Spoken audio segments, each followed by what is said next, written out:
आमिर खान ने अपने बेटे को तीसरी बार लॉन्च करने की कोशिश की है और इस बार उन्होंने कोशिश थोड़ी अतरंगी रूप से की है। जी हाँ, इस बार उन्होंने साउथ की फीमेल एक्ट्रेस साई पल्लवी को उनके अपोजिट में कास्ट किया है। और ये नई फ्रेश जोड़ी कितना सिल्वर स्क्रीन के पर्दे पर कमाल कर पाएगी ये तो आपको मूवी देखने के बाद ही पता चलेगा। वैसे ये मूवी रिलीज हो चुकी है सिनेमा थिएटर में, अगर आप लोगों ने नहीं देखी तो प्लीज़ आप जा करके देखिए और हमारे कमेंट सेक्शन में जरूर बताइएगा। वैसे तो इससे पहले जो आमिर खान ने अपने बेटे को लॉन्च करने की कोशिश की थी वही सेम फॉर्मूला था। अगर मैं इस मूवी के अगर आपको जोनर बताऊं तो ये भी एक रोमांटिक ड्रामा है। इससे पहले भी जो जुनैद खान की मूवी आई थी वो भी लगभग रोमांटिक ड्रामा के तौर पर भी आसपास इर्द गिर्द उनकी कहानियां बुनी गई थी। और चूंकि ये भी एक रोमांटिक ड्रामा है, इसके सबसे पहले अगर मैं कहानी के बारे में बात करूँ तो दोस्तों इसकी कहानी आपको इतनी ज़्यादा एक्साइटमेंट नहीं करेगी, सिंपल सी कहानी है।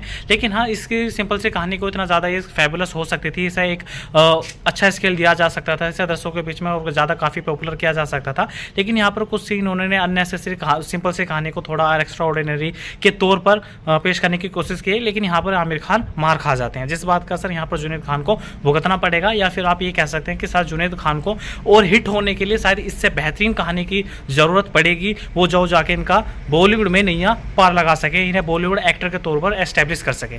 इस मूवी की कहानी इतनी है कि जुनैद खान और साई पल्लवी ये एक ऑफिस में काम करते हैं और जुनैद खान साई पल्लवी को पसंद करता है, जो कि उसका एक वन साइडेड है, जो कि उससे कुछ कह नहीं पाता, बस देख करके खुश होता है, उसके बारे में सोचता है कि काश मैं उससे कह पाता है, नहीं कह पाता।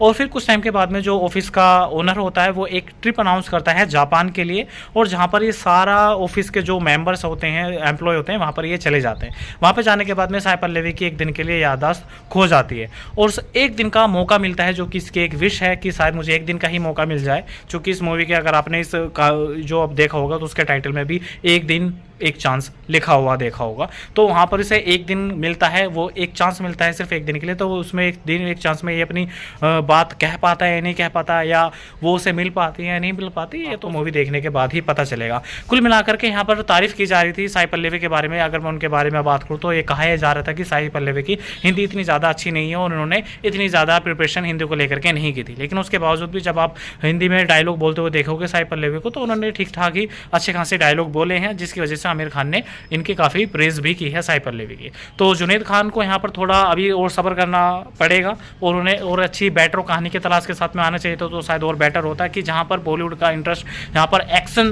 थ्रिलर सस्पेंस में बना हुआ है, तो यहाँ पे इन्होंने घिसा पिटा फॉर्मूला अपना करके रोमांटिक ड्रामा ला करके इन्होंने इस मूवी को पेश कर दिया। ये तो बिल्कुल ऐसी ही बात हुई जैसे यहाँ पर किसी नए ग्लास में या किसी नए बर्तन में गंदा पानी डाल करके दे दिया, या फिर आप ऐसा मान करके चलिए कि प्रोडक्ट पुराना हो लेकिन पैकेजिंग नहीं करके सामने वाले को गिफ्ट ट्रांसफ़र कर दिया, लेकिन उस बात से जब खोल के देखा तो पता चला यार गिफ्ट तो वही पुराना वाला माल है। तो वही यहाँ पर कुछ मुझे फीलिंग इस मूवी को देखने के बाद में आई है। बाकी आप लोगों ने मूवी देखी है तो प्लीज़ आप हमें इस मूवी को देख करके जरूर बताइए आप लोगों को कैसे लगी।